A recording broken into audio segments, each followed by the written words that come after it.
안녕하세요. 부동산 행정TV의 박소장입니다. 이번 영상에서는 건축 허가가 없는 무허가 건축물, 그 다음에 등기부가 없는 미등기 건물이라든가 건축물 대장이 있어도 거기에 불법 건축물이라고 인쇄돼서 나오는 그런 건물에 대해서도 주택임대차 보호법, 줄여서 주임법이라고 하겠습니다. 주임법에 적용을 받을 수 있는지에 대해서 살펴보도록 하겠습니다. 우선 임차하려는, 즉 월세나 전세를 얻으려는 그런 주택의 전부 또는 일부라도 됩니다. 주거용으로 사용되거나 사용돼야 하고 전입신고를 할 수 있어야 되고 확정일사를 받을 수 있는 주택이라면은 무허가 주택, 즉 허가가 없이 건축물 대장이 없는 무허가 주택이라든가 미등기 건물, 등기부가 없는 미등기 건물이라도 주임법에 적용 대상이 된다고 대법원 전원합의체 판결에 의해서 명시하고 있습니다. 주임법은 민법에 우선하는 그런 법률인데요. 즉 경제적 약자인 임차인을 보호하려는 성격이 짙은 법입니다. 그래서 근데 그 주임법에는 그 주택의 전부 일부에 관해서 적용된다고만 나와 있고 그것이 허가를 받았는지 등기가 있는지 없는지에 대해서 규정하고 있지 않습니다. 그래서 그것이 주거용으로 쓴다면은 다른 특별한 규정이 없다면은 주임법에 적용 대상이 된다고 대법원 전원합의체 판결에서 판시하고 있습니다.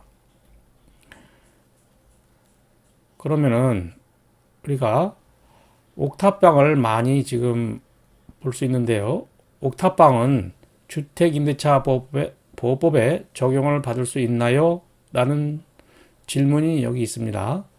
그러면은 그 옥탑방도 그것이 다세대 주택에 위에 있는 옥탑방인지 아니면 다가구 주택의 옥상에 있는 옥탑방에 따라서 주임법의 적용 여부가 다릅니다.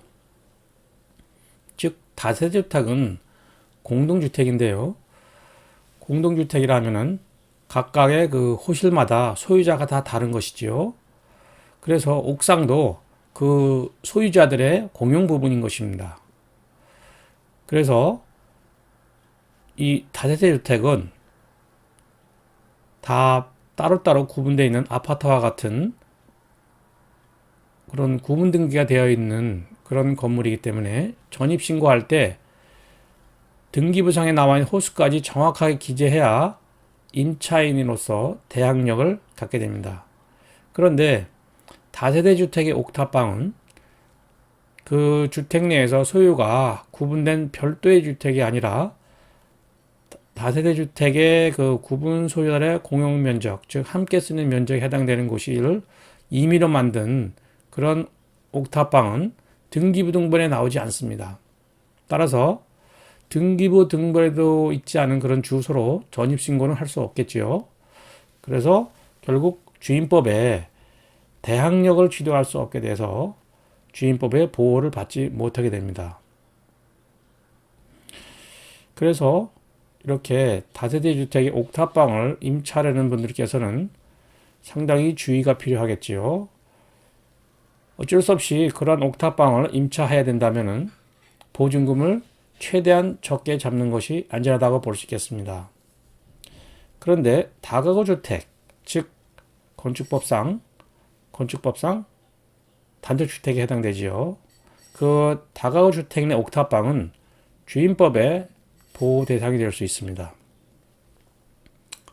그럼 다가구 주택도 다세대 주택처럼 각 호실에 번호가 있습니다. 그렇지만 그거는 편의상 붙여놓은 것이고요.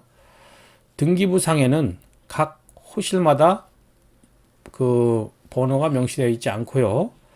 그래서 건물 전체가 하나의 번지번으로 나오는 것이죠.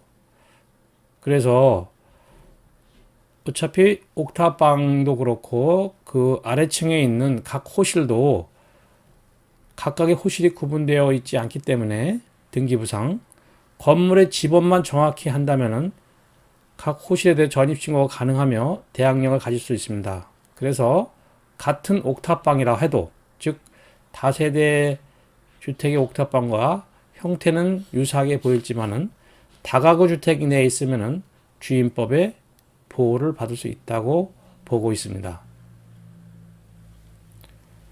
지금까지 부동산 행정TV의 박 소장이었습니다.